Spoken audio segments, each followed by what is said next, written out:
ஹதீஸ் உங்களுக்காக படிக்கட்டும். It is Sahih al-Bukhari. Sahih al-Bukhari Volume 6. Volume 6. Hadith number 79. Hadith number 79. Let me read it. Here it says, narrated Abdullah bin Umar, the Jews brought to the Prophet a man and a woman, they were caught in adultery. இந்த இடத்துல பார்க்கிறோம் அருமையான அந்த சம்பவத்திலே ஒரு சில நபர்கள் விபச்சாரத்திலே கையும் களவுமாக பிடிக்கப்பட்ட ஆணையும் பெண்ணையும் ஹஜ்ரத் முகமது இடத்திலே கொண்டு வந்தார்கள். And they asked Prophet Muhammad, what is your opinion? அவர்கள் அந்த ப்ராஃபட் முகமதை பார்த்து இதை பற்றி உங்களுடைய கருத்து என்ன என்று கேட்டார்கள். Prophet Muhammad says, bring the Torah. அதற்கு அருமையான ஹஜ்ரத் முகமது அவர்கள் சொன்னார்கள், உங்க தோராவை கொண்டு வாங்க. And they brought the Torah. அவர்கள் தோராவை கொண்டு வந்தாங்க. Prophet Muhammad says, you read. அந்த தோராவை வாசி என்று அவர் சொன்னார். And they read. அவர்கள் வாசித்தார்கள். And the adultery punishment was mentioned. அங்கே அது அந்த விபச்சாரத்துக்கு என்ன தண்டனையோ அந்த தண்டனை குறிப்பிடப்பட்டது. And even today it is mentioned. இன்றைக்கு வரைக்கும் அது குறிப்பிடப்பட்டு இருக்கிறது. In Deuteronomy chapter 22 verse number 22 and 23. உபாகமம் 22வது அதிகாரம் 22 முதல் 23 வசனங்களிலே அங்கே விபச்சாரத்துக்கு என்ன தண்டனை குறிப்பிடப்பட்டதோ அதே தண்டனை இந்த உபாகத்துல இருக்குது. So what we find in the hadith here, இந்த ஹதீஸ்ல நம்ம என்ன காண்கிறோம்? I will ask my dear brother PJ. நான் அருமையான சகோதரத்துல கேட்பேன், read it in front of us. எங்களுக்கு முன்பாக கொஞ்சம் வாசிச்சு காமிங்க. Verify it. அதை கொஞ்சம் வெரிஃபை பண்ணுங்க. If it is true, you have to accept it and then we will make a move. அது ஒருவேளை சரியாக இருக்கும் என்று சொன்னால் அதை நீங்க ஏற்றுக்கொள்ள வேண்டும். நம்ம இன்னும் முன்னேறி சொல்லுவோம். Second, the problem is with their logic. அவர்கள் இரண்டாவதாக அவர்களுடைய தத்துவத்திலே ஒரு பிரச்சனை இருக்கிறது. They themselves has brought yesterday to Vatican and Sinaiticus Codex. நேற்று அவர்களே கொண்டு வந்தாங்க, வேட்டிகன் கோடெக்ஸ் கொண்டு வந்தாங்க, சினாட்டிக்ஸ் கோடெக்ஸ் கொண்டு வந்தாங்க. They said this was in the 4th century. அவர்கள் சொன்னாங்க இது 4வது நூற்றாண்டின் கோடெக்ஸ் என்றார்கள். It means it was before Prophet Muhammad, 200 years before. அப்படி என்றால் அவர்களுடைய கருத்துப்படியே ஹஜ்ரத் முகமதுக்கு முன்பதாக 200 வருஷங்களுக்கு முன்பதாக கொண்டு வரப்பட்ட கோடெக்ஸ். We have it. அது நம்ம இடத்துல இருக்கு. They have wrote it. அவர்களும் எடுத்திருக்காங்க. They have proclaimed it. அதை அறிவித்திருக்காங்க. But still the heart of the matter, prophecy of Muhammad, even they have not found. இன்னுமாக ஹஜ்ரத் முகமதை பற்றியதான தீர்க்க தரிசனத்தை அவர்களே கண்டுபிடிக்கவில்லை அதுல. So here from hadith it can be established Torah was there during Prophet Muhammad. From their preaching, from their quoting, from the manuscript, it can be established Torah was before Prophet Muhammad. அவர்கள் என்னத்தை பிரசங்கிச்சாங்களோ என்னத்தை பேசினாங்களோ அதிலிருந்து இந்த ஹதீஸிலிருந்து மூல ஆதாரங்களிலிருந்து எல்லாவற்றையும் நம்ம உறுதியாக கொள்ளுகிற காரியம் என்னவென்றால் ஹஜ்ரத் முகமது அவர்களுக்கு முன்பதாகவே அல்லது அவர்களுடைய காலத்திலும் தோரா இருந்தது என்பதுதான். But what is interesting part, ஆனா இதுல கொஞ்சம் ஆர்வமான விஷயம் என்னவென்றால் further Sahih al-Bukhari volume 8 hadith number 816 says, Sahih al-Bukhari volume 6 volume 8 82 சொல்லுகிறது that Prophet Muhammad also got some revelation, if any adultery people commit adultery, stone them. Volume 82ல சொல்லுகிறது ஒருவேளை விபச்சாரம் செய்திருந்தா அவர்களை கல்லெறிந்து கொள்ளுங்கள் என்று. But Umar says, ஆனால் உமர் அவர்கள் சொல்லுகிறார், this is not in the Quran. அவர் சொல்றார் குர்ஆனிலே இது இல்ல. So the as Bible was during Prophet Muhammad still is now, but the Quran which they had during the time of their followers they don't have right now. Actually அது பைபிள்ல அன்னைக்கு இருந்தது போல இன்னைக்கு வரைக்கும் இருக்குது. ஆனா அவர்களுடைய கருத்துப்படியே அவர்களுடைய காலத்துல இருந்த குர்ஆன் இப்பொழுது இல்ல. But we expect from them, ஆனால் நம்ம அவர்களிடத்தில் எதிர்பார்க்கிறோம், to do the public apologize. நம்ம பொதுவான ஒரு மன்னிப்பு அவர்கள் கேட்பார்கள் என்று எதிர்பார்க்கிறோம். Once again, மீண்டுமாக our friends said our raising questions on the basis of the Quran is not the right thing.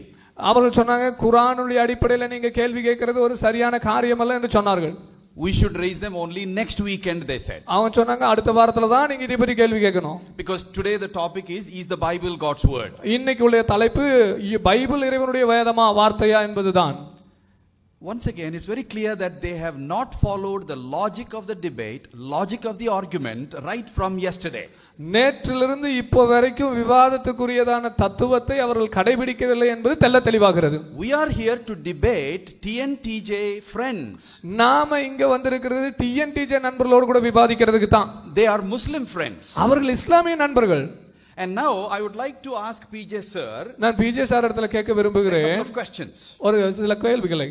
Are you coming to this debate with us Christians as an atheist or a Muslim? நீங்கள் ஒரு நாத்திகராக இருந்து கொண்டு அல்லது நாத்திகராக இருந்து கொண்டு எங்களிடத்தில் விவாதிக்க வருகிறீரா அல்லது முஸ்லீமாக இருந்து கொண்டு எங்களிடத்தில் விவாதிக்க வருகிறீரா? My second question. இரண்டாவது கேள்வி, if you are coming for the debate as a Muslim, நீங்கள் ஒரு முஸ்லீமாக இருந்து இந்த விவாதத்துக்கு வருவீர் என்றால், then tell me if you believe in the Quran to be God's word or not?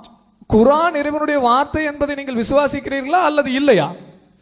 And I know you will say, yes, I believe. நீங்க சொல்லுவீங்க ஆமாமா நான் அதை இறைவனுடைய வார்த்தை என்று விசுவாசிக்கிறேன். And if you believe that the Quran is God's word, நீங்கள் அந்த குர்ஆன் இறைவனுடைய வார்த்தை என்று விசுவாசிப்பீர்களானால், then you should believe in what the Quran says about Taurat, Zabur and Injil. தௌராத்தை பற்றியும் ஜபூரை பற்றியும் இஞ்சிலை பற்றியும் குர்ஆன் என்ன சொல்லுகிறதோ அதை நீங்க விசுவாசிக்கணும்.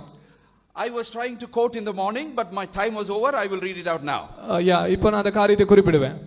Surah 5, சூரா 5வது அதிகாரம் 43 ayat 43வது ஆயத்தில் talks about Taurat. தௌராத்தை பற்றி பேசுகிறது. 44 44 talks about what Allah revealed. அல்லாஹ் எதை வெளிப்படுத்தினார் என்று கூறுகிறது. And 45 has a quotation from the Taurat. 45வது வசனத்திலே தௌராவிலிருந்து ஒரு குறிப்பீடு கொடுக்கப்பட்டிருக்கிறது. Eye for eye, nose for nose, ear for ear, tooth for tooth, and this is what exactly we find in our Taurat now. கண்ணுக்கு கண் பல்லுக்கு பல் ஆகிய காரியத்தை அங்கே குறிப்பிட்டிருக்கிறது. இதைத்தான் நம்முடைய தௌராத்துல நம்ம வெச்சிருக்கிறோம். And then 47 it says anybody who does not judge by what Allah has revealed, referring to Taurat and whatever. அங்க இருக்கிற தௌராத்தை குறிப்பிட்டு விட்டு அல்லாஹ் வெளிப்படுத்தின வேதத்தின்படி யாராவது தீர்ப்பு செய்யாவிட்டால் he would be considered as rebellious. அவர்கள் அல்லாஹ்வின் வேதத்துக்கு முரட்டாட்டம் பண்ணுகிறார்கள் என்று நாம் கருத வேண்டும் என்று குர்ஆன் சொல்கிறது. Then 48 says 48 சொல்கிறது, we have sent down to you the book in truth, confirming the scripture that came before it. நாம் அதை அவர்களுக்கு அனுப்பி கொடுத்தோம். அவர்களுக்கு முன்னதாக இறக்கப்பட்ட நாம் இந்த வேதத்தை இவர்களுக்கு இறக்கினோம். முன்னாக உள்ளதான வேதத்தை அவர்களுக்கு உறுதிப்படுத்தும்படியாக. So the books before referred to are Injil and Taurat. முன்பாக கொடுக்கப்பட்ட வேதம் தௌராத் என்றும் இஞ்சில் என்றும் குறிப்பிடப்பட்டிருக்கு. And then 6, Surah 6 verses 33 and 34. சூரா 6 33 34 சொல்லுகிறது, None can alter the words of Allah. அல்லாஹ்வின் வார்த்தையை ஒருவரும் மாற்ற முடியாது. And then 10, Surah 10, சூரா 10வது அதிகாரம் 64. 64வது ஆயத்து. No change can be there in the words of Allah. This is indeed the supreme success. அல்லாஹ்வுடைய வார்த்தையிலே எந்த ஒரு மாற்றம் இருக்க முடியாது. இதென்றால் எல்லாவற்றுக்கும் மேலான அதிகாரம் உடையது. So preservation of the books of the prophets who preceded Prophet Muhammad is supreme success for Allah, and if that preservation is not done, it is supreme failure for Allah. ஹஜ்ரத் முகமது அவர்களுக்கு முன்பாக இருந்ததான தீர்க்கதரிசிகளுடைய வார்த்தையை பாதுகாப்பது என்பதுதான் அல்லாஹ்வுடைய சுப்ரீம் சக்சஸ் ஆக இருக்கும். என்றால் அதிலே அவர் செய்யாவிட்டால் அது அல்லாஹ்வுடைய சுப்ரீம் சக்சஸ் ஆக இருக்க முடியாது. And so we have given all this as a support for our claim that the Torah, Injil, Zabur and all the whole Testament which was there at that time is still with us. நாங்கள் இத்தனை ஆதாரங்களையும் கொடுப்பதற்கு காரணம் அவர்களுடைய காலத்தில் இருந்த Torah இஞ்சில் சபூரை தான் எங்களிடத்தில் இருக்கிறது என்பதற்கான தெள்ள தெளிவான ஆதாரத்தை தான் இவ்வளவு நேரம் கொடுத்து கொண்டிருக்கிறோம். To prove that Bible is God's word which is preserved. இந்த தலைப்பின்படியாக பாதுகாக்கப்பட்ட இறைவேதம் கர்த்தருடைய பரிசுத்த வேதாகம் என்பதை நாங்கள் சொல்லுவதற்காகத்தான். So these questions are not irrelevant, they are very related to the topic. That's why we are raising. இந்த क्वेश्चनகள் தலைப்புக்கு சம்பந்தமற்றவைகள் அல்ல. இது மிக மிக தலைப்புக்கு பொருத்தமானவைகள். With references from the Quran and Hadith we have given. நாங்கள் அதற்கான ரெஃபரன்ஸ் குர்ஆன்ல இருந்து ஹதீஸ்ல இருந்து கொடுத்திருக்கிறோம். So we would like for our friends Mr. PJ and others to refer to those Quranic verses and Hadith and respond to those 17 questions we gave yesterday morning itself. நேற்று காலையில இருந்து நாங்கள் கேட்டதான அந்த 17 கேள்விகளுக்கு இந்த குர்ஆனின் வசனத்தின் அடிப்படையில் இருந்து அதை குறிப்பிட்டு பதில் கொடுக்க.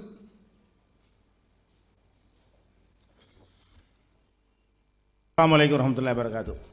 அன்பிற்குரிய சகோதரர்களே, ஒரு பாரதூரமான தப்பை செய்துவிட்டு எவ்வளவு துணிவோடு அதை நியாயப்படுத்துகிறார்கள் என்பதற்கு இப்போ பேசின ஆதாரமாக இருக்குது. இது அவங்க கொடுத்த பேப்பர். இதில் ஆன்லைன் பிஜேயில் எடுத்தோன்னு சொல்லலை. ரஹ்மத் ட்ரஸ்ட்டு 4ஆம் பாகம் பக்கம் 321 இப்படி ஆன்லைன் பிஜேயில் இருக்குதான். ஆன்லைன் பிஜேங்கிற இணையதளத்தில் பக்கத்தை போடவே மாட்டோம், பாகத்தையும் எந்த ஒன்றுக்கும் போடவே மாட்டோம். இப்போ ஆன்லைன் பிஜே ஓப்பன் பண்ணவும் முடியாது, லைவ் ஓடுறதுனால மற்ற ஆப்ஷன்கள் நிறுத்தப்பட்டிருக்குது. லைவில் இந்த விவாதத்தை எல்லாரும் பார்த்து கொண்டிருக்கிறார்கள். அப்போ ஆன்லைன் பிஜேயில் எடுத்தோன்னா நீங்கள் ரஹ்மத் ட்ரஸ்ட்டு பாகம் 4 பக்கம் 321 போட்டிங்களே, இது சுட்டு தான் போட்டிங்கன்ற நிரூபணமாவதா இல்லையா? ஆன்லைன் பிஜேயில் இருக்குது, புகாரியில் இந்த மாதிரி 4ஆம் பாகத்தில் 321வது பக்கத்தில் இருக்குன்னு நீங்கள் சொன்னது எப்படி வரும்? ஆன்லைன் பிஜேயில் இல்லாத ஒரு விஷயத்தை சேர்த்து பிரிண்டு கொடுத்துருக்கிறீங்க. அந்த பிரிண்டுடைய தலைப்பை என்ன இருக்குது? ரஹ்மத் ட்ரஸ்ட்டு 4வது பாகம் பக்கம் 321 ஒரு பதிப்பகத்தை சொல்லி அதனுடைய பாகத்தை வால்யூம் சொல்லி அதனுடைய பேஜையும் சொல்லி போட்டிருக்கிறீங்கன்னா இது இப்போ கேட்குறீங்க ஆன்லைன் பேஜில் எடுத்தவங்கிறீங்க. இதில் ஆன்லைன் பேஜில் இது எடுத்து காட்டணும். ஆன்லைன் பேஜ் .comல ரஹ்மத் டெஸ்ட் பாகம் 4 பக்கம் 321 இப்போ காட்டினீங்கல்ல, அது ஆன்லைன் பேஜெல்லாம் எடுத்த ரஹ்மத் டெஸ்ட்டில் எடுக்கலைன்னா இப்படி காட்டணும். இல்லைன்னா சுட்டு எடுத்துட்டு வேற என்னமோ ஒரு செட்டிங் பண்ணுறீங்கன்னு அர்த்தம். திரும்பவும் சொல்கிறேன், இந்த மாதிரியான பைபிளில் செஞ்ச விளையாட்டு விளையாடாதீங்க. ஆதாரத்தை காட்டும் போது நீங்கள் இதைத்தான் காட்டினீங்க, சரியா? அது நாங்கள் தெளிவாக பதிவு பண்ணிக்கிறோம். நான் அந்த ரஹ்மத் டெஸ்ட் புக்கை காட்டினேன், பாகத்தை காட்டினேன், பக்கத்தை காட்டினேன், புக்கையை வாசி உங்கள் முன்னாடி காட்டிட்டேன். கையில் கொடுத்து எடுத்தும் காட்ட சொல்லிவிட்டேன். புக்கில் இல்லை. ஒரு பேச்சுக்கு நான் சொல்கிறேன், ஒரு ஆன்லைன் பேஜை ஒரு இணையதளத்தில் இருக்கிறது, ஒரு செய்தி தப்பாக இருக்குன்னு வச்சுக்கிடுவோம். புக்கில் ரெஃபரன்ஸ் பண்ணி காட்டுறோம். புக்கில் இல்லாட்டி என்ன அர்த்தம்? புக்கு ஆதாரமா ஒரு இணையதளம் ஆதாரமா? புக்கில் இல்லைன்னு காட்டின பிறகு அப்புறம் எனக்கு அதை பேசுறீங்க. இதுதான் மெயின் விஷயம். இதுக்கு ரொம்ப தூரம் எனக்கு தேவை கிடையாது. டாபிக் வருவோம். அடுத்து என்னன்னு கேட்டால் முக்கியமான விஷயம் இதை தான் திருப்பி திருப்பி சொல்லிட்டு இருக்கிறாங்க. இதுக்கு தான் பதில் சொல்லி நம்ம நிப்பாட்டி இருக்கிறோம். மறுபடியும் என்ன செய்கிறாங்க, அதையே பதிலாக சொல்கிறாங்க. முகமது நபிட்ட தௌராத்தை கொண்டு வந்தாங்க, அந்த இந்த கல்லெறியக்கூடிய தண்டனை அதில் இருக்கிறது, அதை எடுத்து காட்டினார்கள்லாம் சொல்கிறாங்க. தௌராத்து முகமது நபி காலத்தில் இருக்குதுங்கிறது தான் இப்போ உங்களுடைய வாதம். அதைத்தான் நான் நிப்பாட்டி வச்சுட்டு போனேன் என்னுடைய கடைசி உரையில். அதுக்கு தான் பதில் சொல்கிறேன். அப்போ இப்போ சொன்ன செய்திக்கும் சேர்த்து தான் இது பதில். இப்போ சொன்னாங்க இல்லையா, அது எல்லாமே ஒரே ஒரே ஒரு கேள்வி தான். அதாவது இஸ்லாத்தில் குரான்லையும் ஹதீஸ்லையும் தௌராத்தை பற்றி சொல்லப்பட்டிருக்கிறது, சரியா? தௌராத்து கண்டிப்பாக நாங்கள் ஏற்றுக்கொள்வோம். ஆனால் ஒரு விஷயத்தை நீங்கள் சிந்தனையாளர்கள் புரிந்து கொள்ள வேண்டும். ஒரு ஆளை பற்றி நம்ம சொல்கிறோம், ஒரு ஆளை பற்றி அறிவிப்பு செய்கிறோம். யார்? இப்போ ஜெரி தாமஸ்ன்னு ஒரு ஆள் இருக்காரு அப்படின்னு சொல்கிறோம். அவர் எப்படி இருப்பார்? அவருக்கு சில அடையாளங்களை எல்லாம் சொல்கிறோம். ஒரு கண் இப்படி இருக்கும், மூக்கு இருக்கும், கைகாலெலாம் இருக்கும், என்னென்னவோ அடையாளமெல்லாம் சொல்கிறோம். இப்போ இத்தனை அடையாளங்களும் கொண்டவராக அவர் இருந்தால் தான் அவர். இப்போ நான் என்ன சொல்கிறேன்னு கேட்டால், அவர் மாதிரியாக ஒரு கண் உள்ள ஒருத்தர் இருக்காருன்னு வைங்க. இந்த கண் அவர் மாதிரி இருக்குல்ல, அதனால் அவர் தான் சொல்ல இயலாது. மூக்கு அதே மாதிரி இருக்கணும்ல. நான் 10 அடையாளம் சொல்லியிருக்கிறேன். மூக்கு இப்படி இருக்கணும், கண் இப்படி இருக்கணும், காது இப்படி இருக்கணும், இவர் தான் அந்த ஆளு அப்படின்னு சொன்னால் நீங்கள் என்ன செய்யக்கூடாது? கண்ணை மட்டும் காட்டிட்டு அவர் தாங்க கூடாது. ஒரு ஆளுக்குரிய அடையாளங்களை சொன்னால் அனைத்து அடையாளங்களும் பொருந்ததான் செய்யும். ஒரு சில அடையாளங்கள் பலர்கிட்ட இருக்கும். ஒருத்தர் கண்ணு மாதிரி இன்னொருத்தர் கண்ணு இருக்கும், ஒருத்தர் மூக்கு மாதிரி இன்னொருத்தர் மூக்கு இருக்கும், எல்லாம் சேர்ந்து இருக்க வேண்டும். இப்போ நம்ம என்ன சொல்றோம்னு கேட்டால், தௌராத்தை பற்றி குரானில் சொல்லப்படுகிறது. குரானில் தௌராத்துக்கு சில அடையாளங்களும் சொல்லப்பட்டிருக்குது. அந்த தௌராத் உங்கள்கிட்ட இருக்குதா இல்லையா? அதுக்கு குரானே எங்களுக்கு அடையாளம் சொல்கிறது. என்ன அடையாளம் என்றால், அதாவது அவங்க எடுத்து காட்டின வசனத்தில் உள்ள ஒரு வசனம் தான் இது. 7வது அத்தியாயம் 157வது வசனத்தில் இருக்கிறது. அதாவது முகமது நபியை பற்றி தௌராத்திலையும் இஞ்சிலிலையும் இப்படி எழுதப்பட்டிருக்குன்னு ஒரு வசனம் சொல்லப்பட்டிருக்கிறது. எப்படி வசனம்? முகமது நபியை பற்றி தௌராத்தில் இப்படி ஒரு வசனம் இருக்கிறது, இஞ்சிலில் ஒரு வசனம் எப்படி இருக்கிறது? எஜ்தூனஹு மக்தூபன் ஐந்தஹும் ஃபித் தௌராத்தி வல் இஞ்சில். தௌராத் இஞ்சில் என்ற 2 வேதங்களிலும் இப்படி எழுதப்பட்டிருப்பதை அவர்கள் பார்க்கிறார்கள். அவங்க கையில் உள்ள புஸ்தகத்திலே பார்க்கிறார்கள். என்ன வாசகம்? ஒரு வசனம் பைபிள், அதாவது தௌராத்தில் உள்ள ஒரு வசனம், இஞ்சிலில் உள்ள ஒரு வசனம் குர்ஆன் எடுத்து காட்டுகிறது. அந்த மக்கள் காலத்தில் அது இருந்தது. என்ன வசனம்? யஅமுருஹும் பில் மாரூஃப். இனி வரக்கூடிய முகமது நபி அவர்கள் நன்மையான காரியத்தை மக்களுக்கு எடுத்து சொல்வார்கள். ஒயன்ஹாஹும் அனில் முன்கரி, தீமையான காரியத்தை தடுப்பார்கள். ஒய் ஹல்லில் ஒய் ஹில்லுலஹுமு தையிபாத், நல்ல விஷயங்களை அவர்கள் அனுமதிப்பார்கள். ஒய் ஹர்ரிமு அலைஹிமுல் ஹபாயிஸ், கெட்ட விஷயங்களை எல்லாம் தடை செய்வார்கள். ஒய் யலவு அன்ஹும் இஸ்ரஹும் வல் அகலாலத்தை காணத்தாலேயும், அவர்கள் மீது உள்ள சுமைகளையும் விலங்குகளையும் உடைத்து எறிவார்கள். அப்போ ஃபல்லதீன ஆமனு பிஹி, யார் அந்த முகமதை நம்புகிறார்களோ, அஸ்ஸரூஹ் அவரை கண்ணியப்படுத்துகிறார்களோ, நஸரூஹ் அவருக்கு உதவி செய்கிறார்களோ, ஒத்தபவுன் நூறல்லதி உன்சிலமாகு, அவரோடு அருளப்பட்ட குர்ஆன் என்ற ஒரு வேதத்தை யார் வந்து பின்பற்றுகிறார்களோ, உலாயிக ஹுமுல் முஃப்லிஹூன், அவர்கள்தான் வெற்றியாளர்கள் என்ற ஒரு வசனம் தௌராத்தில் இருப்பதை அவர்கள் பார்க்கிறார்கள், இஞ்சிலில் இருப்பதை பார்க்கிறார்கள் என்று குர்ஆன் ஒரு அடையாளம் சொல்கிறது. இப்படி ஒரு வசனத்தை நீங்க காட்டினா அது தௌராத். அன்னைக்கு இருந்துச்சு தௌராத்து. தௌராத்தில் ஒரு வசனத்தையே சொல்லி இந்த மாதிரி ஒரு வசனம் இருக்கிறது, இந்த பார்த்துக்கிட்டு இருக்கிறாங்க. யார் பார்த்துக்கிட்டு இருக்கா? நபிகள் நாயகம் காலத்திலே தௌராத்தை வைத்திருந்தவர்களும் நபிகள் நாயகம் காலத்தில் இஞ்சிலை வைத்திருந்தவர்களும் இருப்பதை எழுதப்பட்டிருக்குன்னு சொல்லவில்லை. குர்ஆன்ல எப்படி இருக்கிறது? எஜிதூனஹு மக்தூபன், இவரை பற்றி எழுதப்பட்டிருப்பதை கண்ணால் பார்க்கிறார்கள். இப்ப நாங்க கேட்கிறோம், நீங்க உங்க தோராவுல இப்படி ஒரு வசனத்தை நீங்கள் எடுத்து காட்டினால் இதே மாதிரி இருக்க வேண்டும். நீங்க இஞ்சில் என்று சொல்வதை எடுத்து காட்டினால் ஓ கரெக்டா இருக்கு, அடையாளம் கரெக்டா இருக்கு, அந்த குர்ஆன்ல தௌராத் எதை சொல்லப்படுகிறதோ அது கரெக்டா இருக்குன்னு விளங்குகிறது. இப்போ நாங்க பார்க்கிறோம், ஆமா அன்னைக்கு ஒன்று இருந்தது, அந்த மக்கள் வச்சு இருந்தாங்க, அந்த ஒரு வசனம் இருக்குன்னு குர்ஆன்ல சொல்லப்பட்டிருக்கிறது, அதை காணல. அப்ப இவங்க களவாண்டாங்கன்னு விளங்குதா இல்லையா? அது அல்லன்னு விளங்குதா இல்லையா? சுட்டுட்டாங்கன்னு குர்ஆனை பத்தி குர்ஆனை நாங்க நம்புறோம். பெரிய லாஜிக் வைக்கிறாங்க. குர்ஆனை நீங்க நம்புகிறீங்களா இல்லையா? நீங்க நம்புறதுக்கு ஆதாரம் கேட்டா நாங்க நம்புறதுக்கு ஆதாரம் கேட்டோம். நீ எப்படி பைபிளை நம்புன? குர்ஆன்ல இருக்க, குர்ஆன்ல இருக்க நீங்க நம்புங்கன்னா நீங்க எப்படி நம்புனீங்க? அப்பம் பாட்டுன்னு சொன்னதை நம்புனதை தவிர அது கடவுள் வார்த்தைக்கு உங்களுக்கு என்ன ஆதாரம் இருக்கிறது? நாங்க சொன்ன குர்ஆன்ல சுமையை தோல்ல தூக்கி தான் உங்களுக்கு நிரூபிக்க இயலுமா? இப்ப நம்ம என்ன கேட்கிறோம்?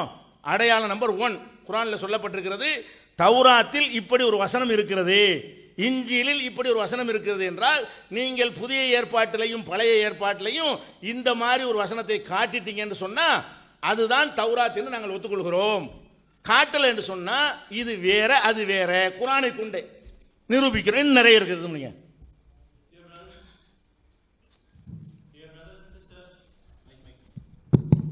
Dear brothers and sisters, again, the other side, they are repeating a grave defect here. They gave us an evidence. If you see the printout, it is clearly mentioned that they have taken this evidence from Rahmat Trust, volume 4, page number 321. Now, when we are asking for evidence again, they are showing it from onlinepj.com. Now, it is very sure that in onlinepj.com, for anyone for that matter, you can go to the site and see. In onlinepj.com, we will never reference like Rahmat Trust, volume 4 and page number 321. This is mistake number 1. And for the sake of argument, even if we assume that whatever they have taken is from onlinepj.com, when we have to ask them a proof, we have asked them a proof from the authorized books. It is their responsibility to show from the authorized book. We gave them the book to show the evidence, they failed to do so because it is not there in the book. And whatever the evidence they presented itself is like against their arguments. Whatever they quoted is also against their arguments. Now coming back to the questions, again they starting with the same issue of like Torah is mentioned in Torah is mentioning about Prophet Muhammad. It is prophesying about Prophet Muhammad. We have been answering them one by one.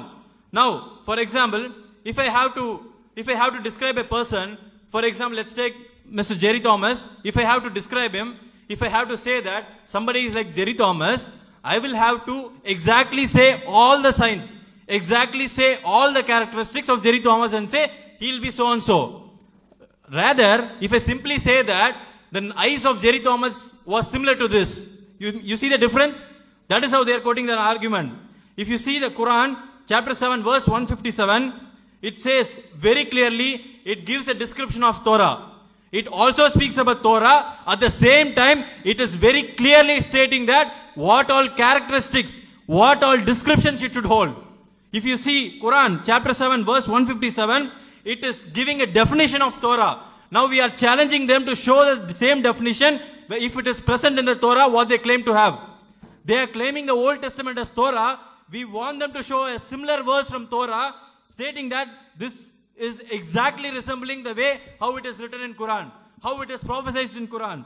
In Quran, it very clearly says, it talks about Prophet Muhammad, and it says, apart from prophesying about Prophet Muhammad, it also clearly says that he will be enjoining all that is good. He will forbid all that is bad, all that is evil, and he will allow all that is good. He will also prohibit all that is bad. He will break the hurdles, and all these things you will see with your own eyes. These verses you will be able to see in the Torah during Prophet Muhammad with your own eyes. Now we are challenging them to show a similar verse. We are asking them to show from their Old Testament having all these descriptions. If they do not do that, they have to accept that whatever Torah they have is not the one what is mentioned in Quran. அடுத்ததாக 48வது அத்தியாயம் 29வது வசனத்தில் அவங்களுடைய வேதங்களில் தௌராத்திலும் இஞ்சிலும் இருப்பதாக குர்ஆன் ஒரு செய்தியை சொல்கிறது. என்ன சொல்கிறது?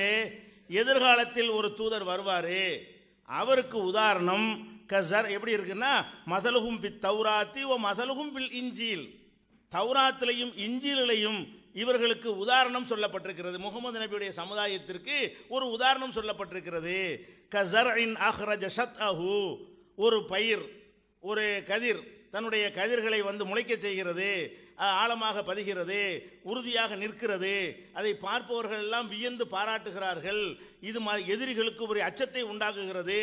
இப்படியான ஒரு நிலையில் அவர் வெற்றி பெறுவார் என்று முகமது நபியை பற்றியும் அவரோடு இருப்பவர்களை பற்றியும் தௌராத்திலும் இருக்கிறது, இஞ்சியிலும் இருக்கிறது என்று குர்ஆன் சொல்கிறது. நீங்கள் தௌராத் என்று இப்ப எங்களுக்கு தவறான தகவலை தருகிறீர்களே, உங்க மக்களுக்கு தர்ற மாதிரி, அந்த தௌராத் என்று நீங்கள் நினைக்கக்கூடியதில் இது இருக்குதா? இஞ்சில் என்று நீங்கள் எங்கள்கிட்ட திசை திருப்புகிறீர்களே, அதுல இது இருக்குதா? அப்ப குர்ஆன் சொல்ற தௌராத்துங்கிறது இது அல்ல, நாங்களா சொல்லவில்லை. குர்ஆன் இஞ்சில் என்று சொல்லி பார்க்கிறோம், என்னடா ஒன்னு சொல்றதெல்லாம் எதையுமே காணாம என்று தெரிகிறது. சொல்லுங்க. Second argument, chapter Surah 48 verse 20, it speaks about the prophecy of Prophet Muhammad, and it says that in future you will get a prophet like this, and it describes about the community, it describes about the Sahabas. It says that all of you will be like deep rooted plant.